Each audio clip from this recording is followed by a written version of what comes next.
بسم اللہ الرحمن الرحیم۔ سیرت النبی حصہ نمبر 16۔ مدینہ کی پرامن فضاؤں میں ایک رات نبی کریم صلی اللہ علیہ وسلم نے ایک خواب دیکھا۔ آپ صلی اللہ علیہ وسلم اور آپ کے صحابہ کرام احرام میں ملبوس خانہ کعبہ کا طواف کر رہے ہیں۔ یہ خواب محض ایک خیال نہیں بلکہ الہی پیغام تھا، ایک بشارت، ایک وعدہ۔ نبی کریم صلی اللہ علیہ وسلم نے فوراً اس خواب کو اپنے ساتھیوں سے بیان کیا۔ صحابہ خوش ہو گئے، یہ ان کی تڑپ تھی بیت اللہ کی زیارت کی۔ نبی کریم صلی اللہ علیہ وسلم نے عمرہ کا ارادہ فرمایا، بغیر جنگ کے، امن کے ساتھ۔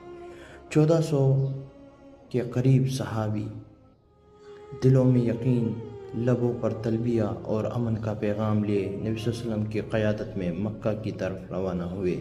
یہ کوئی لشکر نہیں تھا، نہ کوئی جنگی تیاری، بس سفید احرام، اونٹوں پر سوار عاشقان خدا۔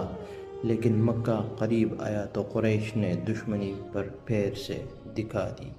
انہوں نے مسلمانوں کو روک دیا، کہا مکہ میں داخل ناممکن ہے۔ نبی کریم صلی اللہ علیہ وسلم نے حدیبیہ کے مقام پر قیام کیا، ایک مقام جہاں تاریخ کا دائرہ بدلنے والا تھا۔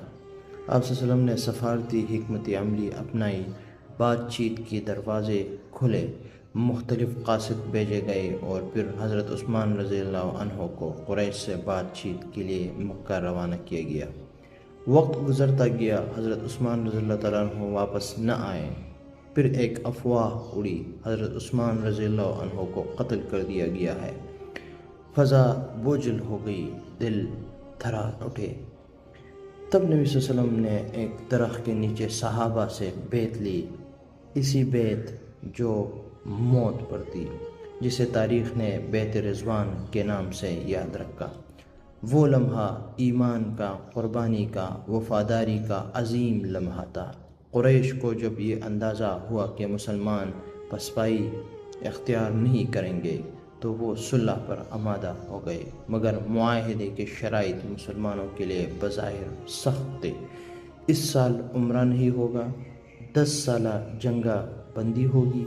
قریش کا باغا ہوا کوئی شخص اگر مدینہ جائے گا تو واپس کیا جائے گا، اور مدینہ سے بھاگ کر قریش آنے والا کوئی شخص کو واپس نہیں کیا جائے گا۔ یہ شرائط سن کر کئی صحابہ کے دل زخمی ہو گئے۔ تحریر کے وقت ایک شرط نے دل توڑ دیا۔ نبی صلی اللہ علیہ وسلم نے حضرت علی رضی اللہ عنہ سے فرمایا، تحریر کرو، یہ محمد رسول اللہ صلی اللہ علیہ وسلم کی طرف سے ہے۔ قریش نے کہا، ہم تمہیں رسول نہیں مانتے۔ نبی صلی اللہ علیہ وسلم نے خود اپنے ہاتھوں سے رسول اللہ کے الفاظ مٹا دیے۔ یہ تھا صبر، حلم اور تدبیر۔ صحابہ افسردہ تھے، دل بھرا ہوا تھا، مگر نبی صلی اللہ علیہ وسلم نے ارشاد فرمایا، میں اللہ کا رسول ہوں اور وہ مجھے کبھی ضائع نہیں کرے گا۔ اسی موقع پر سورہ فتح نازل ہوئی، اِنَّا فَتَحْنَا لَكَ فَتْحًا مُبِينًا، ہم نے تمہیں ایک واضح فتح عطا کی ہے۔ تب ان کے چہروں پر سکون اتر آیا، جیسے وحی نے دلوں کو تھام لیا ہو۔ یہ صلح وقتی پسپائی نہیں تھی، یہ ایک الہی تدبیر تھی۔